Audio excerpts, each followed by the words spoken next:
المنافقين يخادعون الله وهو خادعهم وإذا قاموا إلى الصلاة قاموا كسالى يراءون الناس ولا يذكرون الله إلا قليلا مذبذبين بين ذلك لا إله هؤلاء ولا إله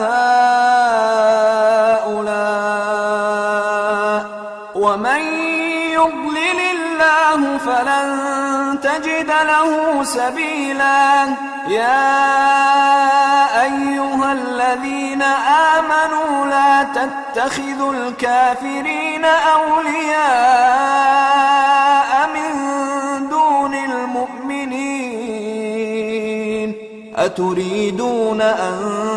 تجعلوا لله عليكم سلطانا مبينا إن المنافقين في الدرك الأسفل من النار ولن تجد لهم نصيرا إلا الذين تابوا وأصلحوا واعتصموا بالله وأخلصوا دينهم لله فأولئك مع المؤمنين وسوف يؤتي الله المؤمنين أجرا عظيما ما يفعل الله بعذابكم إن شكرتم وآمنتم وكان الله شاكرا عليما لا يحب الله الجهر بالسوء من القول إلا من ظلم وكان الله سميعا عليما إن تبدوا خيرا أو تخفوه أو تعفو عن سوء فإن الله كان عفوا قديرا إن الذين يكفرون بالله ورسله ويريدون أن يفرقوا بين الله ورسله ويقولون نؤمن ببعض ونكفر ببعض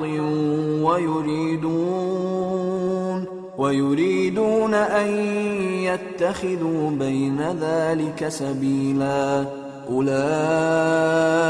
هم الكافرون حقا وأعتدنا للكافرين عذابا مهينا والذين آمنوا بالله ورسله ولم يفرقوا بين أحد منهم أولئك سوف يؤتيهم أجورهم وكان الله غفورا رحيما मुनाफिक इन चालों से अपने नजदीक अल्लाह को धोखा देती हैं। ये उसको क्या धोखा देंगे, वो इन्हीं को धोखे में डालने वाला है। और जब ये नमाज को खड़े होते हैं तो सुस्त और काहिल होकर सिर्फ लोगों के दिखाने को और अल्लाह को याद ही नहीं करते मगर बहुत कम। डावाडोल हो रही है, ना उनकी तरफ होते हैं ना इनकी तरफ, और जिसको अल्लाह भटकाए तो तुम उसके लिए कभी भी रास्ता न पाओगे। ए अहले ईमान, मोमिनों के सिवा काफिरों को दोस्त न बनाओ। क्या तुम चाहते हो कि अपने ऊपर अल्लाह का सरी इल्जाम लो? कुछ शक नहीं कि मुनाफिक लोग दोज़ख के सबसे निचले दर्जे में होंगे और तुम उनका किसी को मददगार न पाओगे। हां,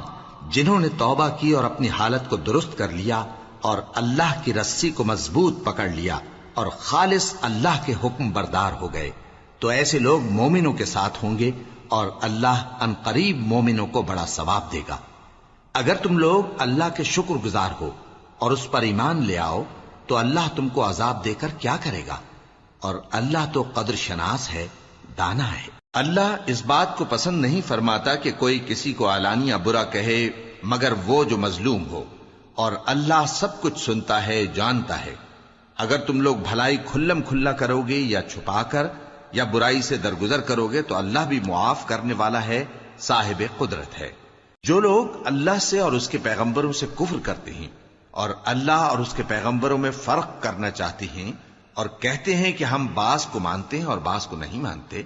اور ایمان اور کفر کے بیچ میں ایک راہ نکالنی چاہتے ہیں، وہ یقیناً کافر ہیں، اور کافروں کے لیے ہم نے ذلت کا عذاب تیار کر رکھا ہے۔ اور جو لوگ اللہ اور اس کے پیغمبروں پر ایمان لائے اور ان میں سے کسی میں فرق نہ کیا، یعنی سب کو مانا، ایسے لوگوں کو وہ ان قریب ان کی نیکیوں کے صلے عطا فرمائے گا، اور اللہ بخشنے والا ہے، بڑا مہربان ہے۔